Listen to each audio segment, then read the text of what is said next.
Le boomerang, pour nous autres, c'est à peu près toujours l'Australie. On n'a pas tort tout à fait, mais il y a bien d'autres pays où ce sport, parce que c'est un sport, ce sport-là est pratiqué. Et il y a aussi bien des gens qui commencent à prendre ça très au sérieux. Notre invité, c'est le recordman, ou enfin, il détient le record du monde de rattrapage consécutif. Ça veut dire qu'il a lancé et rattrapé 801 fois le même boomerang, sans rater, bien sûr. Stéphane Marguerite, bonsoir. Bonsoir. Et tu t'es arrêté parce qu'il faisait noir. C'est ça, malheureusement. Bon, raconte l'histoire. Comment ça marche? Tu es en France, ça fait 2 ans que tu es ici ou à peu près. C'est ça. Bah, disons que le record se passait à Lyon donc pendant l'hiver et on a décidé avec plusieurs, suite à la compétition, d'essayer de battre un record du monde qui était de 765 à l'époque. Et donc on a commencé dans l'après-midi, ça s'est poursuivi, il y en a certains qui ont abandonné. Et puis moi, bon, bon an, mal an, j'ai continué jusqu'à temps que la nuit tombe et qu'on ait la remise des prix. Le lancer très simple. Le lancer classique, c'est ça, lancer à 20 mètres et avoir un retour précis sans avoir un temps déterminé ou quoi que ce soit. Donc le principal, c'était de le rattraper. Qu'est-ce qu'un Normand de bientôt 25 ans, mais il y a quelques années, de Laval, parce qu'il est né à Laval, une des seules villes que je connaisse dans ce coin-là. Comment tu as trouvé ça? Comment tu t'es habitué? Comment tu as eu envie de faire du boomerang? C'est pas évident. Bah, disons, comme tous les gamins de mon âge, là, quand j'ai commencé à 15 ans, je connaissais plus ou moins le boomerang. Donc, je me suis dit que... Bon, mon oncle m'a initié à ça, puisque lui faisait partie d'un club, justement, qui avait été créé à Laval. Puis, au cours d'une démonstration, il m'en a mis un entre les mains. Et puis, c'est comme ça que j'ai commencé, disons. Et ça devient comme une on prend la piqûre, comme on dit ici, je veux dire, très rapidement. C'est parce que c'est tellement magique, c'est tellement... Il n'y a rien qui ressemble au boomerang. Donc... on prend vite goût à ce type de sport. J'ai dit tout à l'heure que c'était un sport parce que le recherchiste avait dit c'est une activité. Tu as dit non, c'est un sport. Qu'est-ce qui fait que c'est un sport? Au départ, c'était considéré comme un loisir, mais étant donné que les Australiens ont inventé des règles, ça a été défini comme un sport un peu plus tard. Donc on a différentes épreuves à effectuer en compétition. Donc c'est devenu un sport, même s'il est marginal, mais c'est un sport quand même. Juste le rattraper, c'est un défi. Déjà, oui. Qu'est-ce qu'on fait d'autre avec un À partir du moment où il y a une activité physique, de toute façon, c'est considéré comme un sport. Est-ce qu'on peut faire des frises d'air? Je sais pas. Quand on parle de sport, c'est que ça veut dire que généralement, c'est encadré. Est-ce que... Il y a, je pense, le World Federation ou le World Boomerang Association qu'on vient de créer cette année, là. Donc c'est assez récent. Mais disons que le sport en tant que tel existe à peu près depuis une vingtaine d'années maintenant. Donc des règles ont été inventées avec des codes bien précises et des normes donc à respecter. Et ensuite, à partir de ces règles, on va effectuer différentes épreuves de boomerang. Mais est-ce que ça prend, parce que pour tous les sports, ça prend un certain talent. Qu'est-ce que ça sollicite comme talent? L'observation, l'avantage du boomerang, c'est qu'on n'a pas besoin d'être un sportif de haut niveau pour pratiquer. C'est-à-dire que n'importe quel gamin, à partir de 8 ans, va pouvoir lancer un boomerang à partir du moment où il a un bon professeur. Ça demande un petit peu de dextérité par la suite parce qu'il faut avoir des réflexes puis anticiper sur la venue du boomerang obligatoirement. C'est ça, comment il se fait que vous en attrapiez jusqu'à la que je puisse pas en attraper un? Et le dernier avec ses pieds. C'est ça pour la petite histoire. Non, c'est qu'on connaît obligatoirement la trajectoire du boomerang. C'est vrai que les gens vont toujours s'imaginer qu'on va lancer son boomerang et puis le rattraper sans bouger. C'est vrai quelquefois, mais ça ne nous arrive pas à 100%, c'est impossible. Donc c'est pour ça qu'on connaît parfaitement l'endroit où il va arriver par rapport à la direction du vent auquel on la lance. Et à partir de ce moment-là, on anticipe, on va déjà sur lui en courant ou en marchant, suivant la vitesse à laquelle il arrive. Et c'est à ce moment-là qu'on est tout de suite placé sous le boomerang et qu'on a l'impression vraiment qu'on n'a pas bougé puisqu'on l'a rattrapé pratiquement. Comment ça a commencé, l'histoire du boomerang? Est-ce que c'est genre l'histoire, un monsieur trouve une planche, la lance dans les airs, la reçoit derrière J'aimerais bien t'es pas loin de la réalité. Ouais. T'es pas loin de la réalité. Ah oui? Ça, c'est... Explique-le, Stéphane.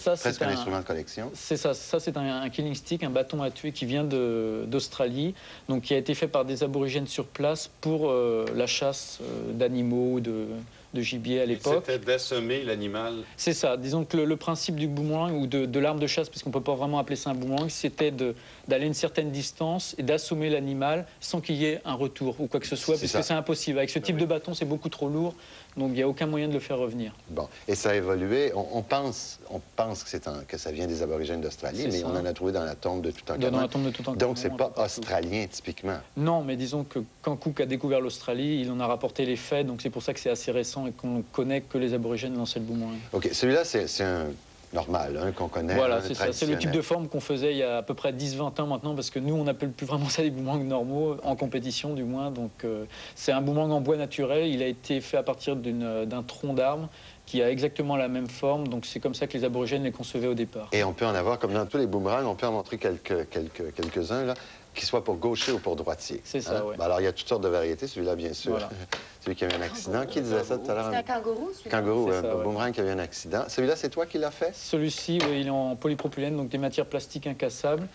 ça permet d'avoir des boomerangs assez performants de nos jours sans que regarde. ça soit dangereux. pour Comme ça, on autant. le met dans sa poche. D'accord. Boomerang de poche. Bon, mais celui-là, tu l'appelles un tripale. Alors, ça. il est évidemment en plastique. On a dit que le fluo était out sur les pins de ski, les Ouais. pentes de ski cette année. Les pins sont très in en France. Et ça, c'est un quoi, comment on appelle ça? Ça, c'est du polypropylène aussi, c'est une matière plastique. Quel est assez l'avant? résistante. D'abord, pourquoi c'est maintenant? C'est accepté, ça, c'est un boomerang? Tout à fait. C'est considéré comme un boomerang, même si on a eu quelques problèmes il y a quelques années. Mais à partir du moment où ça se lance et ça revient au lanceur, c'est considéré comme un boomerang. Même Quel si est la forme l'avantage de bizarre. celui-là qui est en L'avantage, plastique? c'est qu'il ressemble à une hélice d'avion, donc est très stable. Il est beau à voir. Et automatiquement, oui aussi, le fait qu'il soit de cette couleur-là. Et il est très stable en l'air, très facile à lancer, à rattraper, parce que très léger, complètement inoffensif. Et puis il se par brisera rapport à un jamais. boomerang, c'est ça, ouais, déjà. Mais avec celui-là- quel boomerang est-ce que tu as gagné la compétition? En fait, tu as établi le record. Là, je ne l'ai pas amené, Tu l'as là, pas. il est Mais toujours chez moi à la De quel maison. type c'est?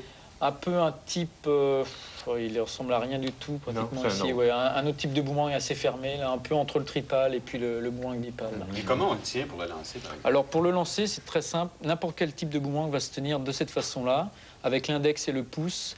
Toujours lancer son boomerang à la verticale, jamais à plat comme un frisbee, parce que sinon il aurait tendance à tourner un peu n'importe comment. Donc il se lance à la verticale, toujours le profil vers soi.